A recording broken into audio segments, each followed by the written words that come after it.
harsh Montana winds howled through the snow-covered forest as Alistair Finch clutched his 12-year-old daughter Anya's hand. They hurriedly walked, trying to get home before the snowstorm hit. Their 3 brave shepherd dogs ran ahead, guiding them through the thick snow. That's when the lead dog suddenly stopped. Its ears perked up, nose pointing toward a fallen tree. Without a bark, it rushed toward it, the other 2 dogs following close behind. Anya cried out, pointing to where the dogs were gathering around something. Alistair approached, his heart beating faster as he saw what the largest dog was examining. A tiny bobcat kitten. Nearly motionless, its fur stained with blood. The bobcat kitten breathed weakly, its cloudy blue eyes blinking feebly in pain. Alistair knelt in the snow, removed his gloves, and placed his warm hand on the tiny creature. He looked around and saw blood trails leading to the deeper forest where its mother might have been poached. Signs of an illegal trap glinted beneath a nearby snowdrift. Alistair, a biologist, was well aware that interfering with wildlife often did more harm than good. But in the approaching storm with temperatures dropping below freezing, this kitten had no chance of survival. Surprisingly, the 3 dogs showed no aggression. Instead, the lead dog gently licked the kitten's head, a rarely seen protective behavior toward what would normally be considered a rival predator. Eleanor, Alistair's wife and a veterinarian, was displeased at seeing the wild animal in their home, but quickly switched to professional mode. She examined the bobcat kitten. Severely hypothermic and malnourished. After stabilizing its condition, she placed it in a box lined with blankets in the kitchen, certain it wouldn't survive the night. But the next morning, they discovered the unthinkable. The kitten had not only survived, but was surrounded by the 3 shepherd dogs, forming a protective circle around it. The lead dog lay closest, its large body providing warmth throughout the night. Anya named it Shadow because it had escaped the shadow of death. The snowstorm became one of the heaviest snowfalls in Montana history. Roads were blocked. Communication with the Wildlife Conservation Department became impossible. During this time, Shadow not only survived, but thrived. And then the strange began to happen. After just 2 weeks, Shadow began showing unusual behaviors. The bobcat kitten didn't move like a typical cat. It mimicked the confident, powerful gait of the shepherd dogs. When the lead dog sat watching the room, Shadow sat beside it, copying its posture exactly. Alistair began documenting these behaviors. Each day, Shadow absorbed more canine behaviors.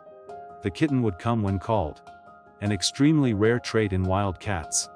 It played chase with the youngest dog, learned to pull toys, and even attempted to bark, making a strange sound between a growl and a hiss.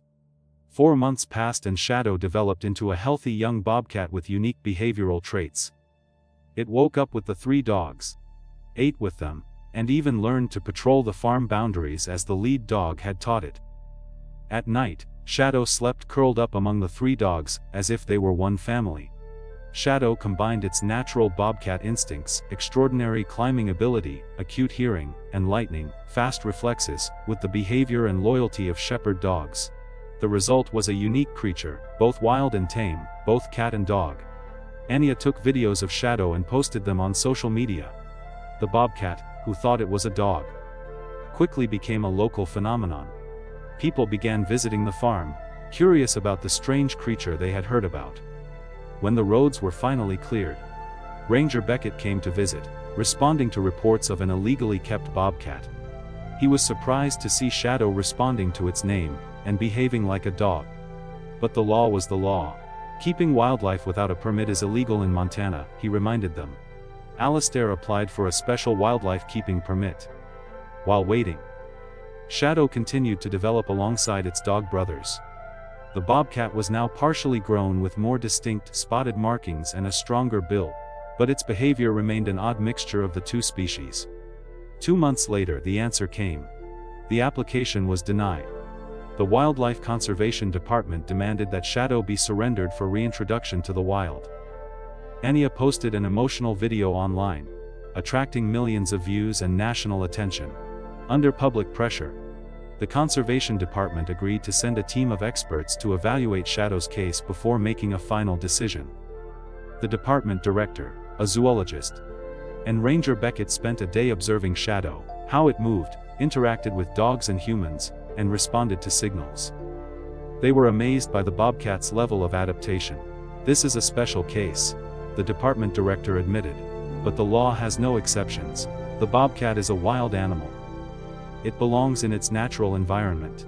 The zoologist agreed that Shadow was too domesticated to survive in the wild. Instead of taking it to a lifetime facility, they proposed a middle ground. Shadow would be taken to a wilderness area 100 miles from the farm with a GPS collar for tracking. If it could adapt to wildlife, it would be free. If not, they would consider other options. The day of separation came too quickly. Anya cried incessantly. Eleanor prepared a special food bag sufficient for 2 weeks, though she knew Shadow needed to learn to hunt.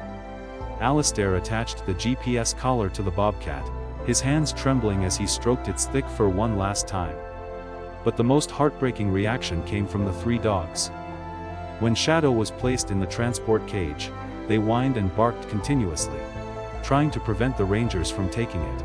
The lead dog stood firm like a wall before the car door, moving only when Alistair commanded. At the release site, a lush valley with a nearby stream, they opened the cage door.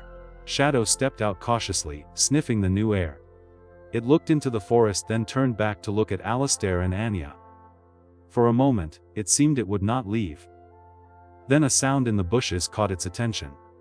Wild instinct took over, and Shadow dashed toward the sound with the speed and grace of a true predator.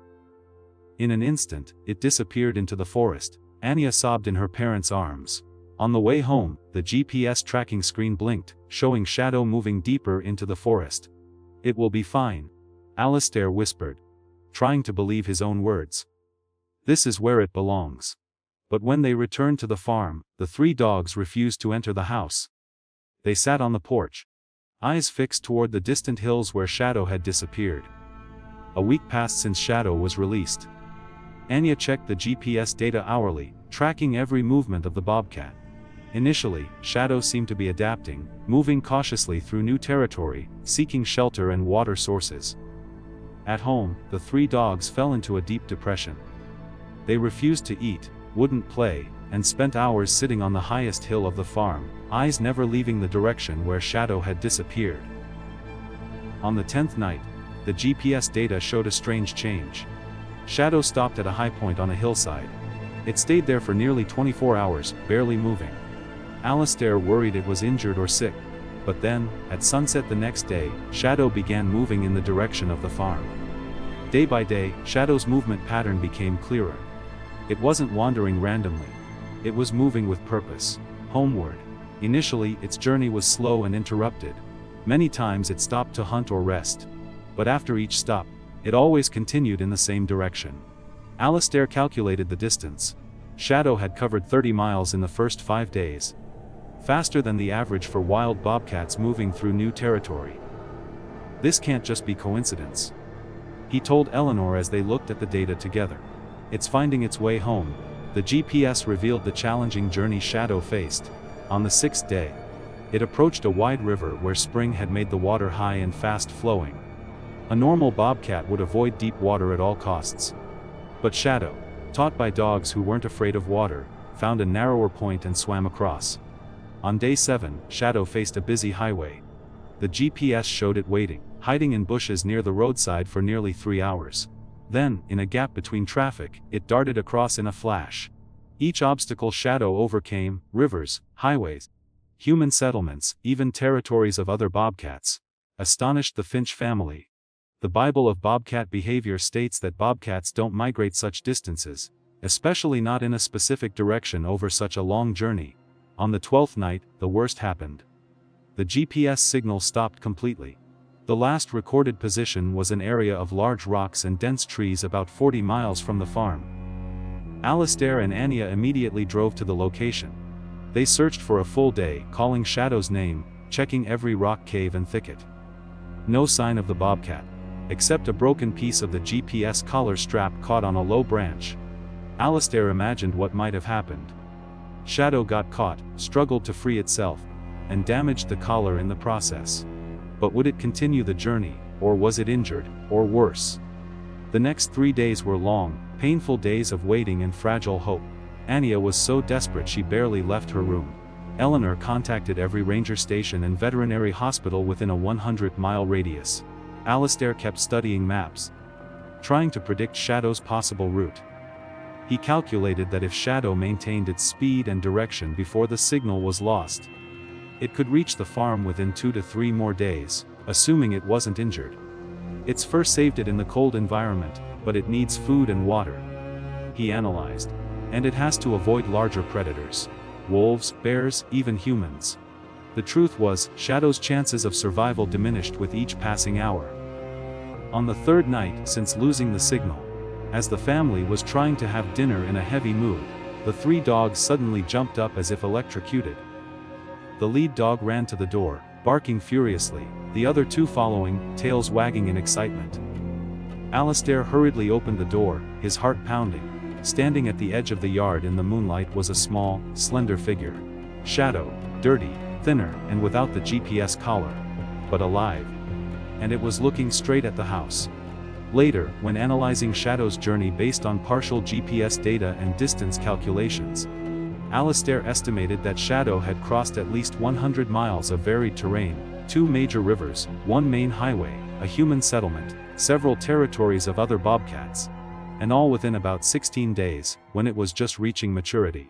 Experts later tried to explain this behavior, from geomagnetic positioning abilities to exceptionally developed terrain memory to unusual migratory instincts.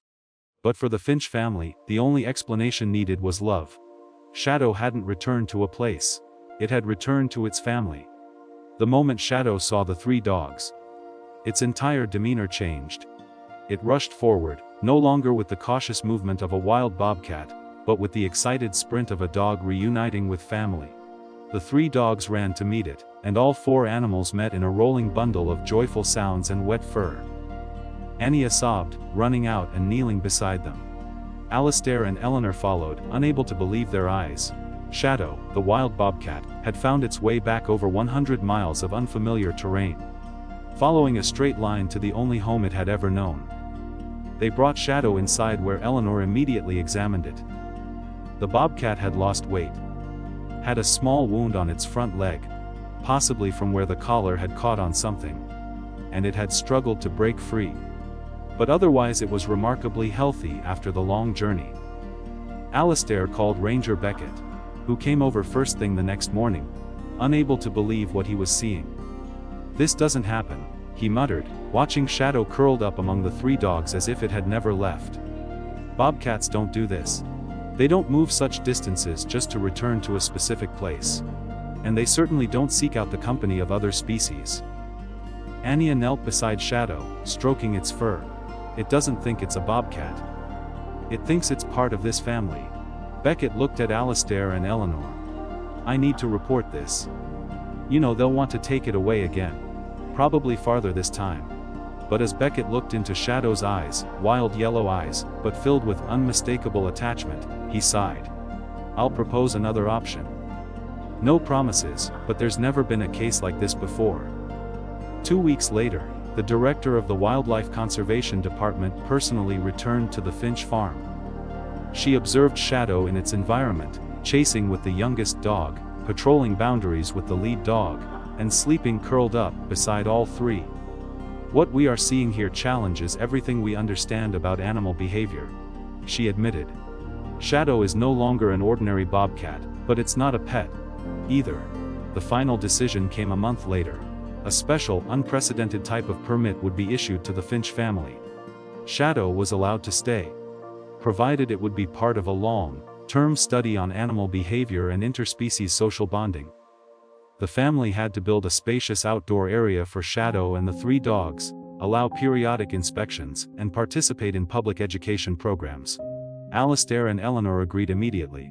Anya jumped with joy. A year later, the Finch farm became a small attraction, where groups of students and researchers could observe Shadow and its dog brothers. Alistair had published a scientific paper on this unique case.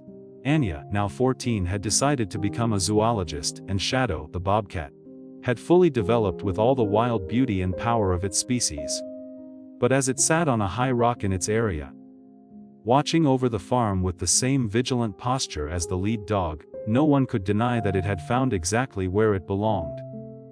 Shadow's extraordinary journey from a dying bobcat kitten to a unique creature living between two worlds had proven a simple but profound truth. Sometimes love and attachment can be stronger than even natural instinct. And family, in the deepest sense, is not where you are born, but where you are loved and belong. Thanks for watching until the end of the video. If you found this video helpful, don't forget to hit the like button and subscribe so you don't miss any of my next videos. See you in the next ones.